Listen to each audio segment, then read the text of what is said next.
இன்றைய திருக்குறள் என்ன அப்படின்னு பாத்தீங்கன்னா, நீரின்றி அமையாது உலகெனின் யார் யாருக்கும் வானின்று அமையாது ஒழுக்கு. சொல்லுவோமா? நீரின்றி அமையாது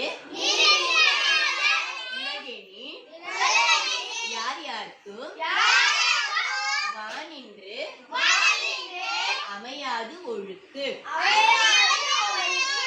இந்த குறளுடைய பொருள் என்ன அப்படின்னு பாத்தீங்கன்னா, தண்ணீர் இல்லையெனில் உலக வாழ்வு நடைபெறாது. அதுபோல எல்லா மக்களுக்கும் மழைவளம் இல்லாத பொழுது நல்லொழுக்கமும் நிலை பெறாமல் போய்விடும். ஓகேவா?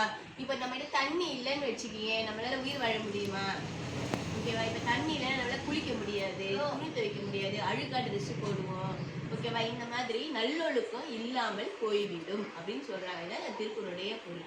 ஓகேவா? அப்ப தண்ணி நம்மளுக்கு ரொம்ப முக்கியமானது, அவசியமானது. அந்த தண்ணியை நாம வேஸ்ட் பண்ணாம உபயோகரமான விஷயங்களுக்கு நல்லபடியா வேஸ்ட் பண்ணாம உபயோகிக்கும். ஓகேவா? அதுதான் இந்த திருக்குறளுடைய பொருள். Okay, thank you.